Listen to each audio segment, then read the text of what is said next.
Welcome back, everyone. You're tuning into another episode of Podcast and Chill. I'm Leo, always here to add a bit of laughter to your day. And I'm Gwen, here to give you the best tips and tricks for your daily grind.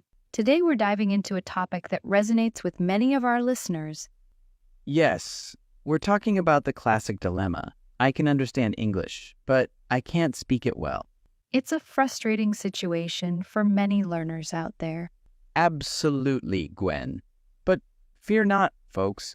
We've got some great strategies to help you break through that barrier. That's right. Speaking English fluently is a skill, and like any skill, it takes practice and the right approach. So today, we're here to guide you on this journey and share some personal stories along the way. Let's get started. And remember, it's all about taking small steps towards big improvements.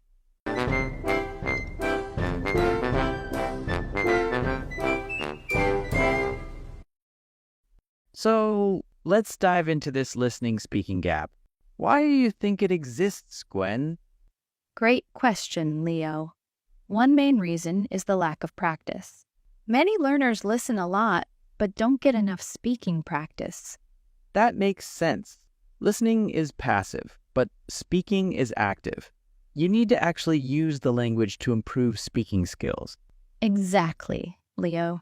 Another reason is the fear of making mistakes. This fear can stop people from speaking even if they understand everything. I see. So it's like being afraid to jump into the pool because you think you might sink. Absolutely. And there's also the issue of mental translation. Many learners translate from their native language to English in their heads, which slows down their speaking significantly. That must be exhausting, constantly translating every sentence before you say it. It is, Leo, and it prevents the kind of spontaneous conversation that fluent speakers have. Makes sense. What about thinking speed? I've heard that's a big barrier too. Right, you are. If your brain isn't trained to think quickly in English, it can be hard to keep up in a conversation.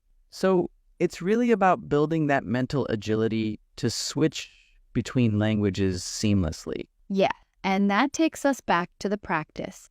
The more you speak, the better your brain gets at processing and producing English naturally. It's like working out, but for your brain. Exactly, Leo. And just like muscles, it needs regular workouts to stay in shape. So, Gwen, talking about breaking the silence, how do we start tackling this fear of speaking English? Well, Leo, the first step is acknowledging the fear. Accept that it's okay to be scared, but don't let that stop you. That's right, Gwen. It's like diving into a pool. The water might be cold at first, but you'll get used to it. Exactly. And start with small steps. Maybe practice speaking English with friends or in front of a mirror. I've heard about this mirror practice before. It sounds funny, but effective. It is, Leo. It helps you see your own expressions and slowly builds confidence as you watch yourself improve. And don't forget about recording yourself. Sometimes listening to your own voice can help you notice improvements or areas that need work. True. Also, setting small, achievable goals can make the process less daunting. Like, today I'll learn 5 new words, or I'll start a conversation at the store. Breaking it down like that makes it seem more manageable. What about embracing mistakes? Absolutely essential, Leo. We learn from mistakes, not from being perfect. Embrace them as part of the learning curve. Makes you think of them as stepping stones rather than stumbling blocks. Precisely. And remember, every conversation you start, even if it ends in a mix-up, is a victory. I love that approach. It's turning the journey into something exciting and explorative rather than stressful. Yes, and by speaking out, you're not only improving your language skills, but also your self-esteem. So folks, remember, start small, embrace mistakes, and use every opportunity to practice. That's how you break the silence. And soon enough, you'll find that fear of speaking becoming less and less significant. Moving on, Gwen, let's dive into how our listeners can practice speaking daily. Even when they're alone, there's plenty to do, right? Absolutely, Leo. A great way to start is by narrating your daily activities. Describe what you're doing as if you're in a documentary. That sounds fun. So I could say something like, here we see Leo preparing his morning coffee, a crucial ritual for his productivity. Exactly, Leo. And another method is to use technology. There are plenty of apps that allow you to talk and give you feedback. Apps? Huh? Can they really replace talking to real people? They can't replace human interaction, but they are a fantastic supplement, especially for pronunciation practice. Speaking of which, reading aloud is another excellent practice. It helps with both pronunciation and fluency. So just grab a book and start reading? Any book will do? Well, it's best to choose something at your level, and maybe something fun or interesting to you, so it doesn't feel like a chore. What about talking to your pets? I bet they're great listeners. Absolutely, Leo. Speaking to pets or even to plants can make the practice more entertaining and less stressful. And let's not forget the classic talking to yourself in the mirror. It's a great way to build confidence. I do that all the time. Not just for English practice, honestly. Well, that explains a lot, Leo. But seriously, folks, all these methods can help you integrate English speaking into your daily life without feeling too much pressure. So keep it fun, keep it regular, and soon you'll see the improvement. All right, Gwen, let's talk about another fantastic tip, mimicking masters. What's that all about? It's about learning from the best, Leo. Listening to native speakers and trying to imitate their pronunciation and intonation can really help. Like trying to talk like a famous actor or a news anchor, right? Exactly. You can choose someone whose English you admire and listen to how they speak. It's not just about copying, it's about understanding the rhythm and flow of the language. And how can our listeners practice this, Gwen? A good start is to watch videos or listen to recordings. Try to repeat after them, match their tone, and even their facial expressions. So you're saying I should start talking like I'm presenting the evening news? Good evening, ladies and gentlemen. Well, if that helps you improve, why not? But remember, it's about learning the subtleties of pronunciation, not just mimicking for fun. Got it. And it sounds like a lot of fun, actually. Could this help with learning slang and idioms too? Absolutely. By mimicking native speakers, you not only learn standard pronunciation, but also pick up on casual language and cultural nuances that textbooks might not cover. Documentary. Definition: a factual film or program about real events and people. Example: describe what you're doing as if you're in a documentary. Fluency. Definition: the ability to speak or write a language easily, smoothly, and expressively. Example: it helps with both pronunciation and fluency. Integrate. Definition: combine one thing with another so that they become a whole. Example: all these methods can help you integrate English speaking into your daily life. Supplement. Definition: something that is added to something else to improve it or complete it. Example: they can't replace human interaction, but they are a fantastic supplement. Mimicking. Definition: imitating someone's actions, speech, or mannerisms, especially to entertain, ridicule, or learn from them. Example: listening to native speakers and trying to imitate their pronunciation and intonation can really help. What is one method mentioned for practicing English speaking alone? One method mentioned for practicing English speaking alone is narrating daily activities. Describing what you're doing as if you're narrating a documentary, which helps integrate English speaking into daily life and makes the practice enjoyable and less pressured. what are some benefits of using technology for English speaking practice? Technology, particularly apps that allow you to talk and receive feedback, is a fantastic supplement for pronunciation practice. While it can't replace human interaction, it serves as a valuable tool for learners to practice speaking and receive immediate corrections or suggestions, which is essential for improving pronunciation skills. Moving on to another crucial aspect of mastering English, Gwen. Let's dive into the from passive to active strategy. Sure, Leo. This is about turning passive exposure into active learning practices. It's vital for truly mastering a language. Could you explain more about what passive language reception is? Passive language learning is when you absorb the language through activities that don't require active speaking or writing, like listening to music, watching TV, or reading. And active learning means? It means engaging with the language through speaking, writing, or any form of output that forces you to use the language actively. How can our listeners start making this transition? One simple step is to start reflecting on what you listen to or read. Ask yourself questions about it and try to summarize it in English. Sounds like turning every opportunity into a learning session.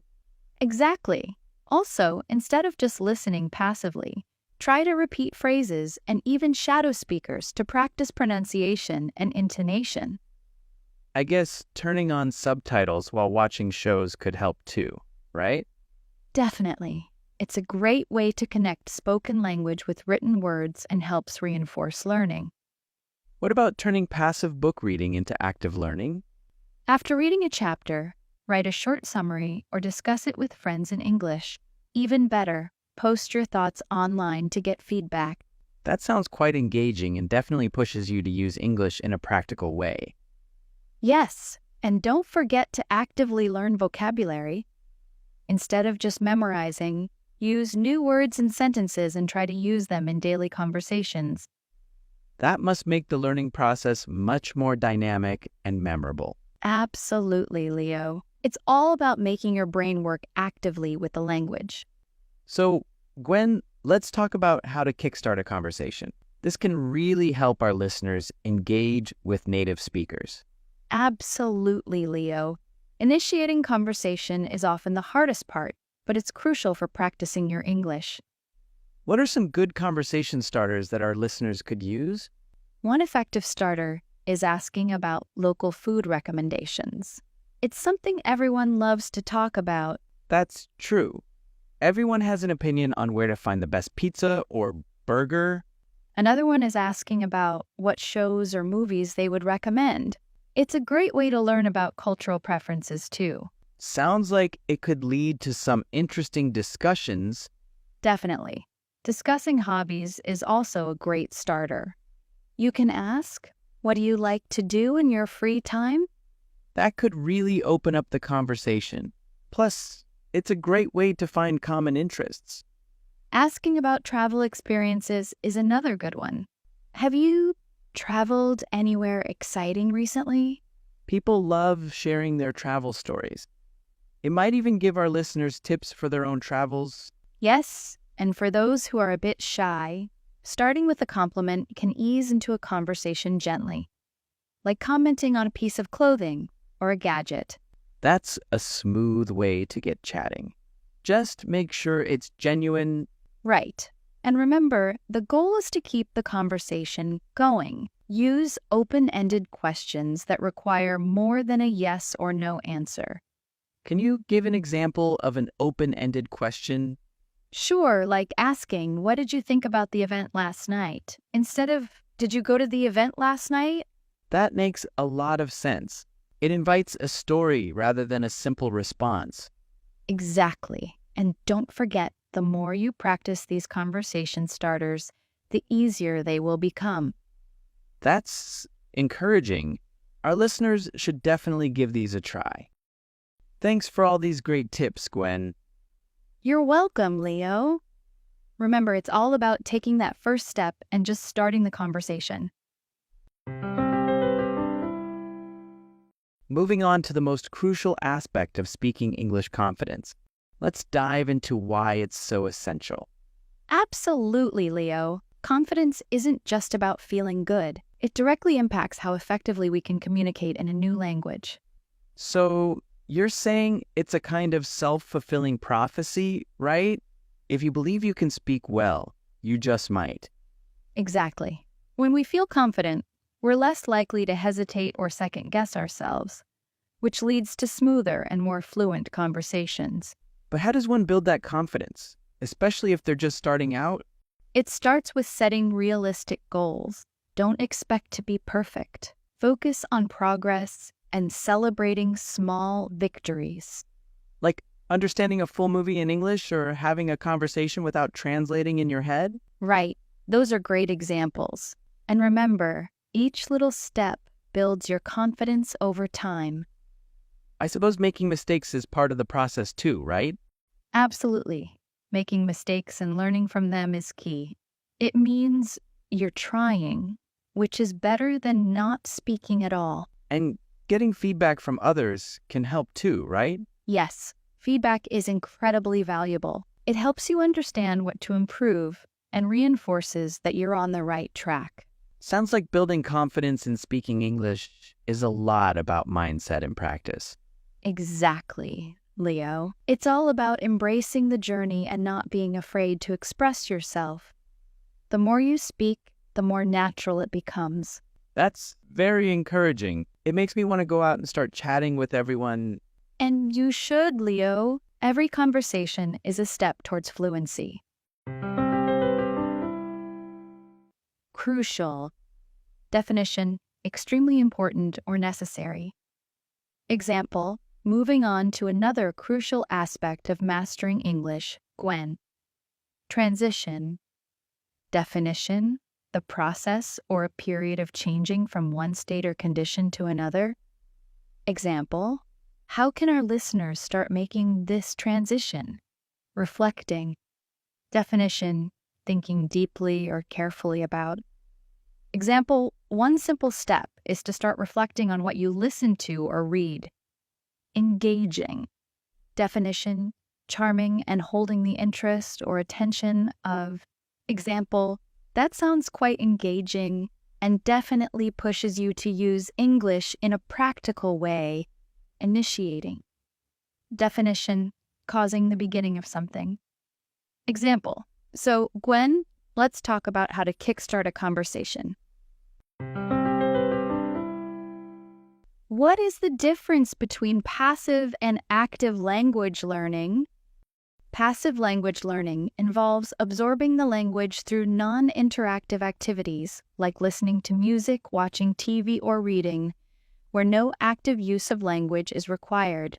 Active language learning, on the other hand, involves engaging with the language through activities that require output and interaction, such as speaking and writing. Why is confidence considered crucial in learning to speak English? Confidence is crucial because it impacts the effectiveness of communication in a new language. Feeling confident reduces hesitation and second-guessing, which leads to smoother and more fluent conversations. Confidence allows learners to be less fearful of making mistakes, thereby encouraging more practice and interaction. Well, folks, that wraps up today's episode on gaining confidence in speaking English. I hope you all feel a bit more inspired to go out and speak your mind. Definitely, Leo. Remember, everyone, speaking English fluently starts with believing in yourself and embracing every opportunity to practice. Don't forget to subscribe to our podcast for more helpful tips and some good laughs with us every week. And if you have any questions or topics you'd like us to explore, send us a message. We love hearing from our listeners. Until next time, keep practicing and stay confident. This is Leo and Gwen, signing off from Podcast and Chill. Until next time, keep practicing and stay confident.